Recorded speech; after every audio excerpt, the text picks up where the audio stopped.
Beberapa waktu yang lalu ada seseorang yang datang ke saya dan menyampaikan pengalaman atau pelatihan dia dalam bermeditasi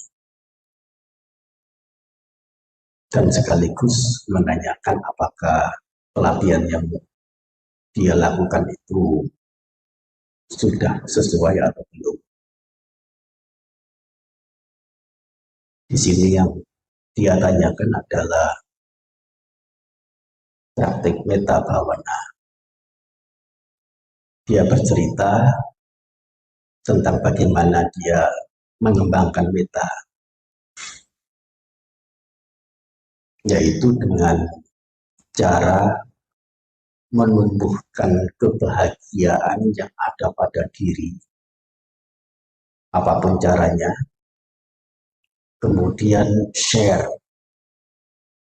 berbagi kebahagiaan kepada pihak lain, bermula dari orang yang dekat, orang yang dikenal, orang yang tampak, sampai ke orang yang jauh, tidak dikenal, dan tidak tampak. Dari mulai menjurus ke pihak yang tertentu sampai di pihak-pihak yang tidak tertentu.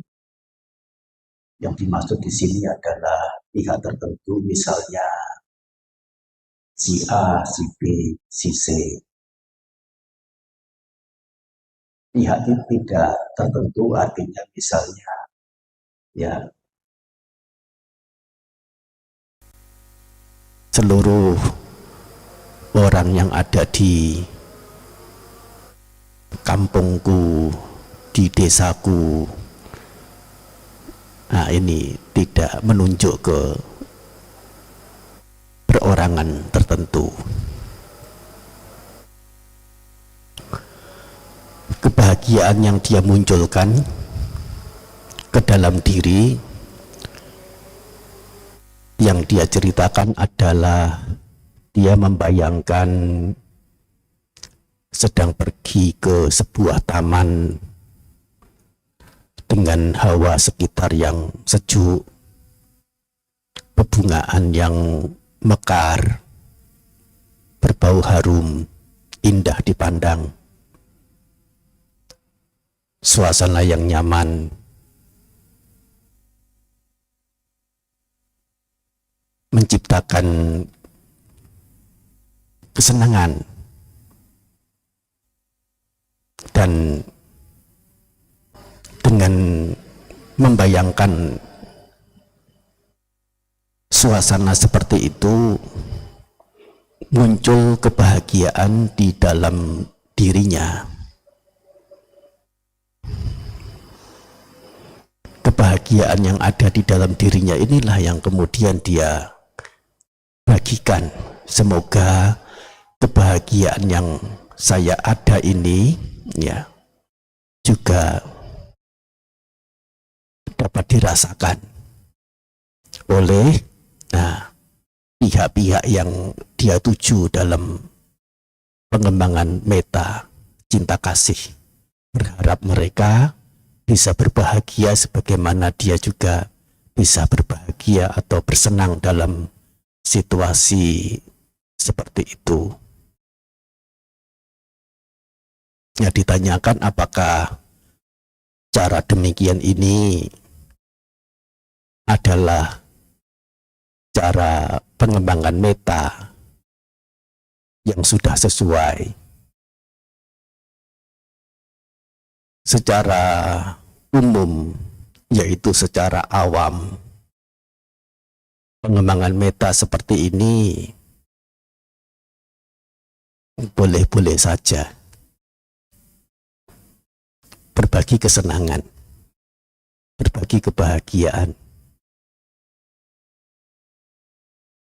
Hanya kita patut juga untuk mengerti yang disebut bahagia menurut Sang Buddha itu apa? Itu yang sesungguhnya yang semestinya untuk dijadikan patokan.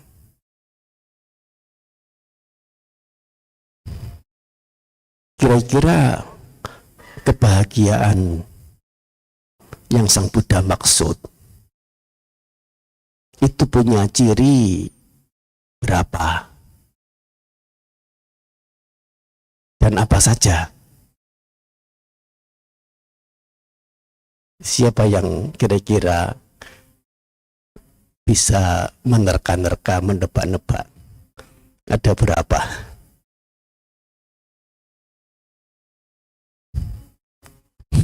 Ada berapa? Begini atau begini? Mau begini atau begini sama saja ya. Nah, sama saja. Apa namanya, menunjukkan angka 3.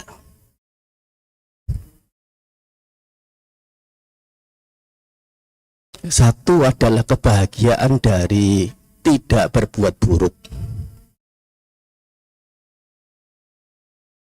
yaitu seseorang yang berupaya menghindari perbuatan buruk, dia akan terlepas, terbebas dari kondisi tertekan, kondisi terdesak, kondisi iritasi, menyesakkan. Ini kebahagiaan. Bahagia dari terhindar dari hal-hal yang mendatangkan rasa tidak nyaman.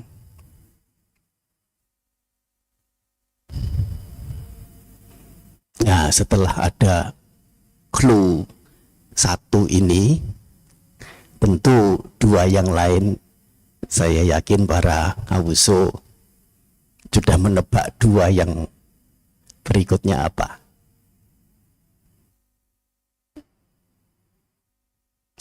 Ya, untuk lengkapnya saya sampaikan kebahagiaan kriteria kedua adalah menumbuhkan kebahagiaan dengan melakukan hal-hal bajik, hal-hal luhur, yaitu setidaknya dengan menumbuhkan rasa tahu budi jasa, rasa tahu terima kasih, dan mengumandangkan budi jasa kebaikan orang lain untuk bisa diketahui oleh khalayak. Sebutannya adalah katanyu katawedi. Memunculkan kemurah hatian, punya kerendah hatian, termasuk mengembangkan cinta kasih, dan lain. Nilai-nilai bajik. Nilai-nilai bajik ini identik dengan kebahagiaan.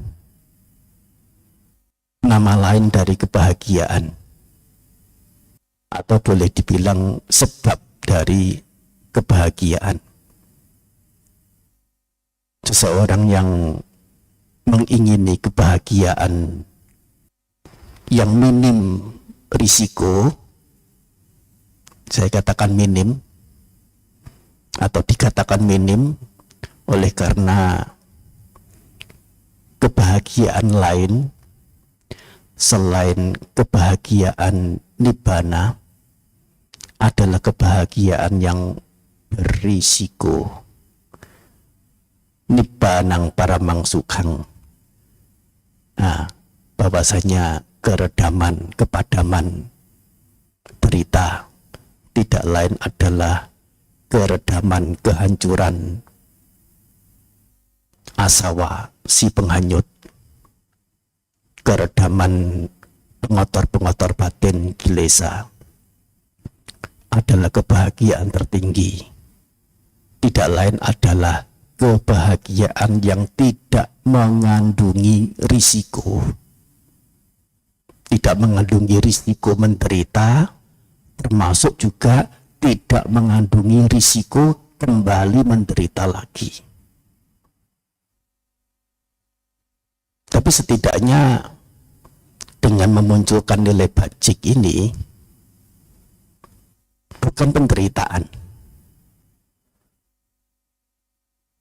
melainkan adalah kebahagiaan. Tentu orang cerdas, orang pandai secara spontan dihadapkan pada dua pilihan. Satu, jalan ke keberadaan tidak mendapatkan kebahagiaan, dan satu lagi jalan menuju ke keberadaan bahagia. Pilihannya tentu yang kedua. Orang cerdas, orang pandai, orang pintar sehingga memilih berbuat baik. Dan ciri dari orang pandai, orang cerdas, orang pintar adalah berbuat baik, termasuk juga tidak melakukan keburukan. Oleh karena orang cerdas, orang pandai, orang pintar tahu keburukan meskipun tampak oleh orang-orang sesat, tampak oleh kanak-kanak belia, bala, sebagai hal yang menyenangkan. Orang pintar, orang pandai, orang cerdas melihat sebagai kerugian.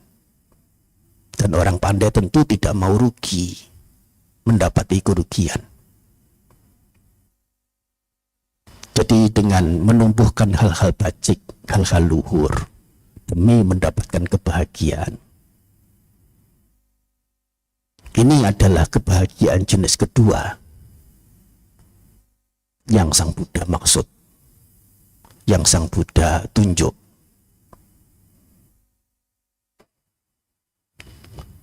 Kebahagiaan ketiga adalah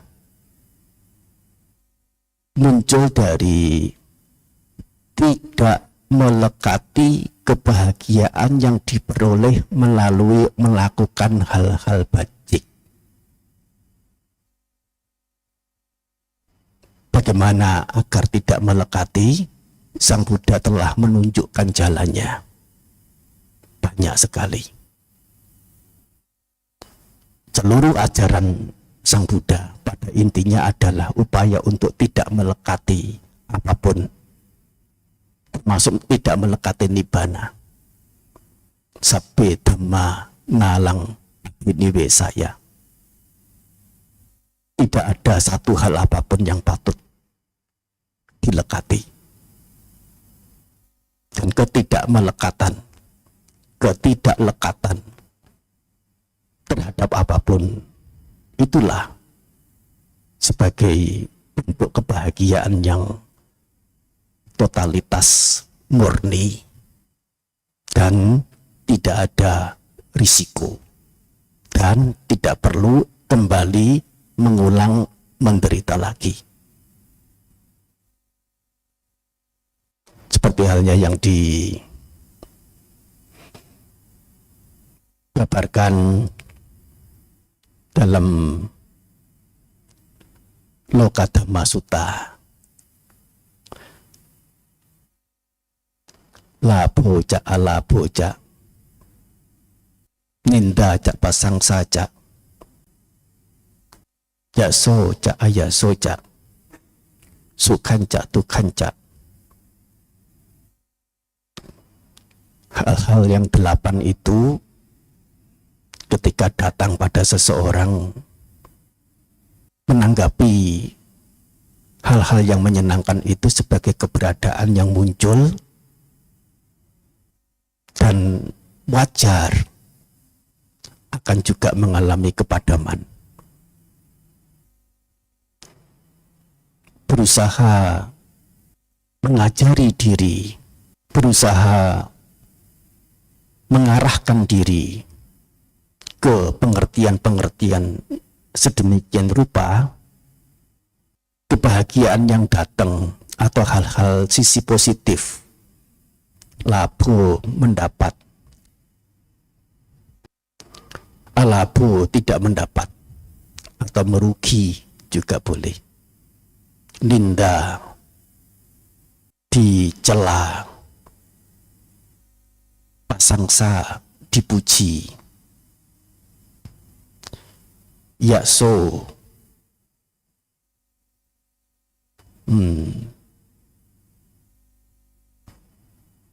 boleh diterjemahkan apa, punya pamor atau punya harkat. Ayaso kebalikannya, yang tidak punya harkat, yang cenderung untuk ya ke arah diremehkan. Sukang, kebahagiaan, duka, penderitaan. Baik mendapati hal yang menyenangkan maupun yang tidak menyenangkan, mengerti bahwa keberadaan yang muncul datang padanya di saat-saat itu adalah keberadaan yang wajar mengalami kepadamannya, sehingga punya kesiapan hati satu ketika cepat atau lambat hal yang menyenangkan itu akan sirna, termasuk hal yang tidak menyenangkan yang muncul juga akan sirna. Dengan demikian seseorang disebut yang kokoh, yang tidak bergeming. Nah, kata tidak bergeming ini artinya apa? Sepemahaman kita, bergeming itu artinya bergerak, bergeser. Tidak bergeming artinya tidak bergerak, tidak bergeser. Tapi di KBBI mungkin ya, itu kebalikannya. Atau orang, kalau tidak di KBBI ya beberapa komentar orang pengguna bahasa Indonesia, pakar, ya menjelaskan bergeming itu artinya diam, tidak bergeming artinya bergerak, bergeser.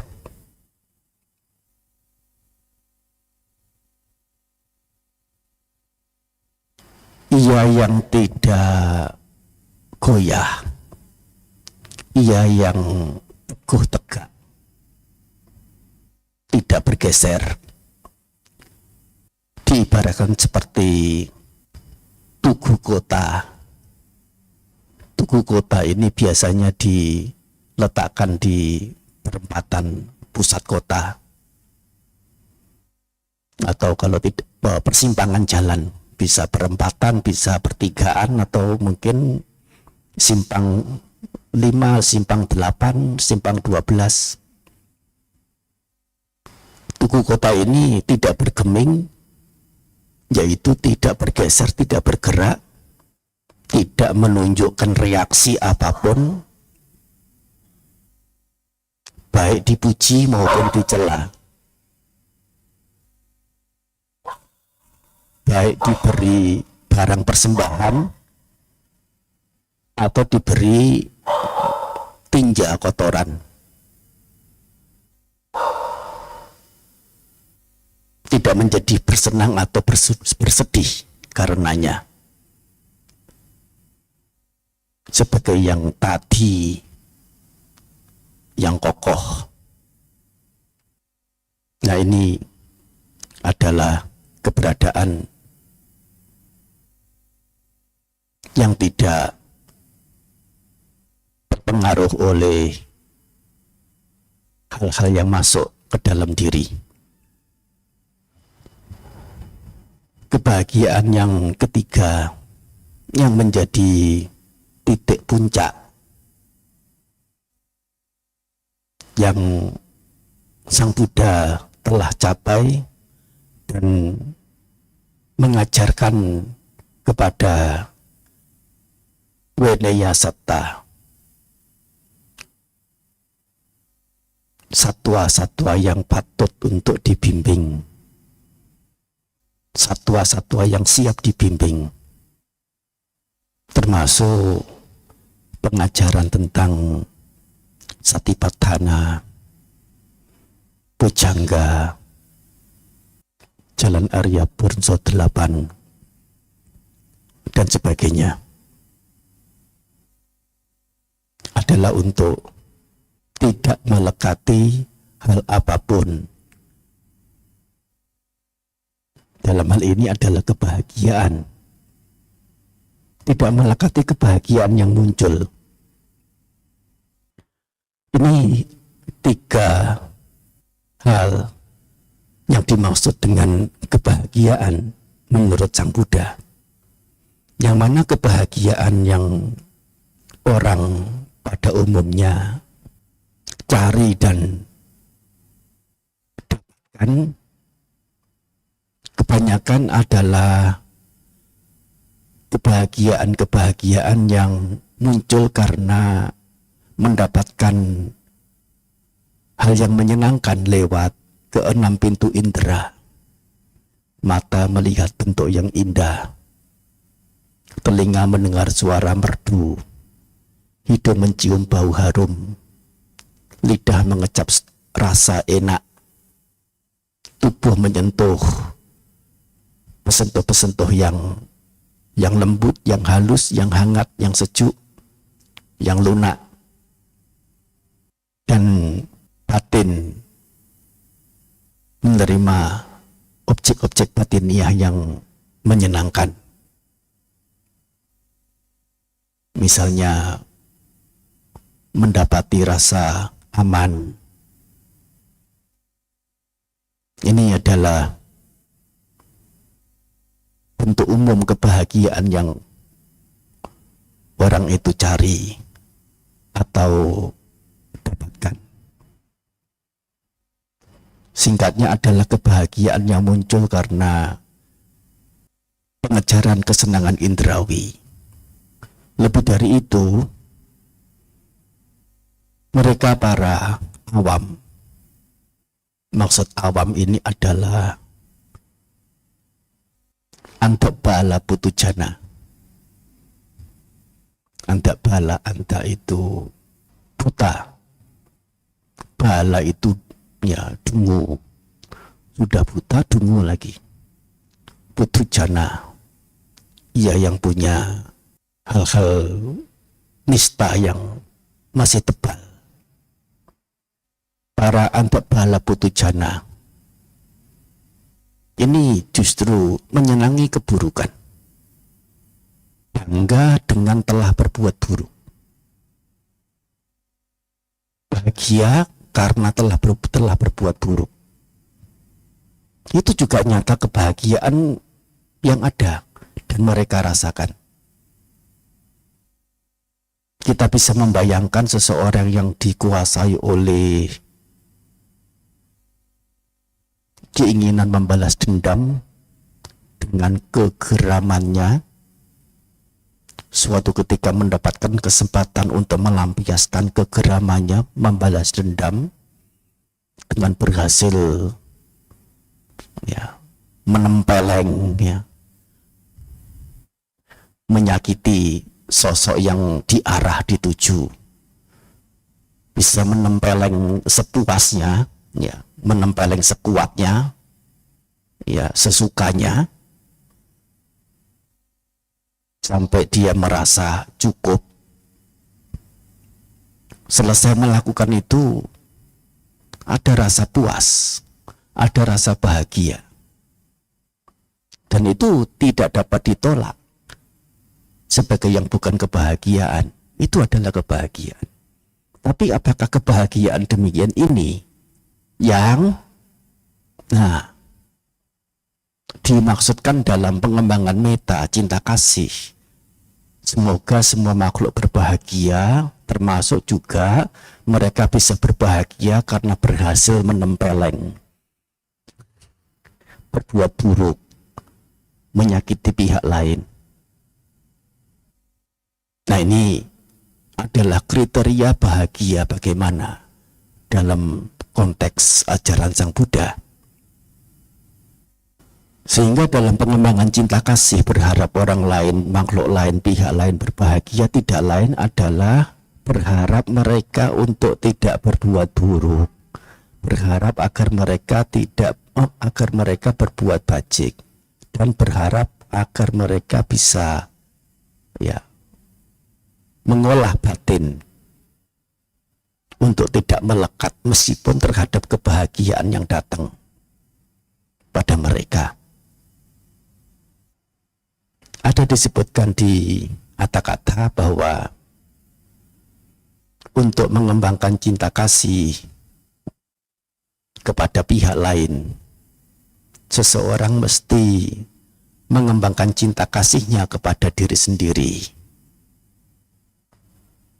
Pertanyaannya, adakah orang yang tidak mencintai diri sendiri? Bukankah mencintai diri sendiri itu sudah otomatisnya? Ya, itu adalah satu kenyataan.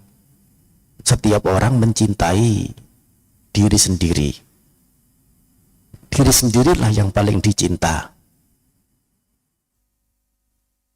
Yang terungkap dalam satu pernyataan bahasa Palinya, Attahi Paramangpiyo. Attahi Paramangpiyo. Diri sendirilah yang paling dicinta. Itu sudah menjadi naluri, sudah menjadi alamiahnya. Hanya saja di kata-kata dijelaskan seperti ini oleh karena ada satu pertanyaan lagi. Kalau pertanyaan pertama, apakah orang tidak mencintai diri sendiri?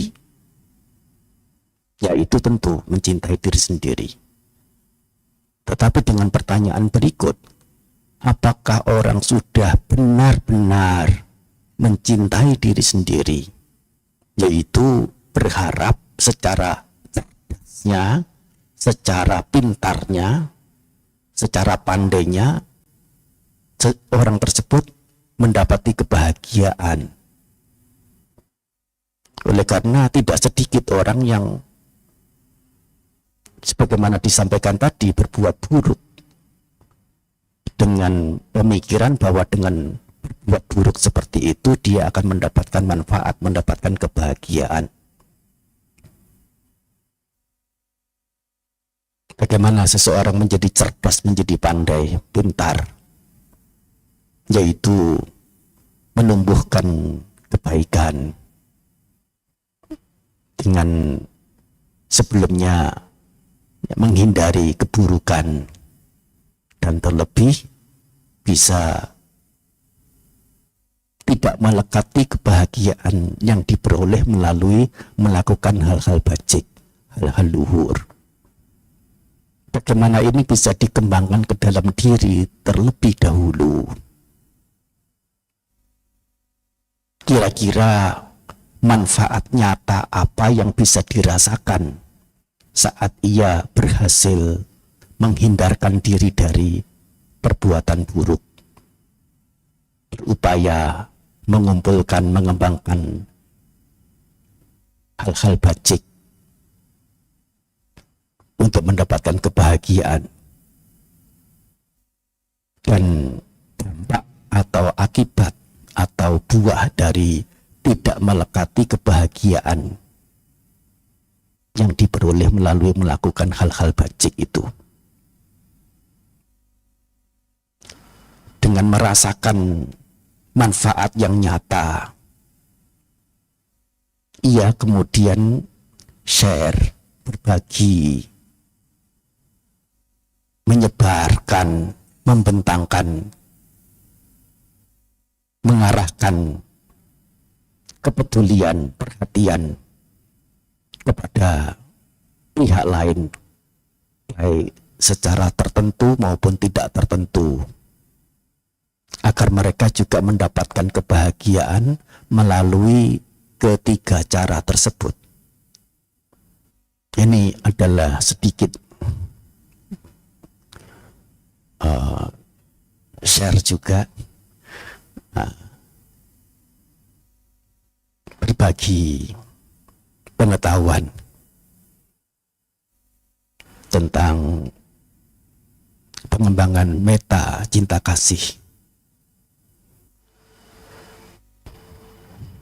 Saya akan mempersilahkan para awuso yang barangkali masih ada hal yang ingin ditanyakan pada kesempatan ini, ya.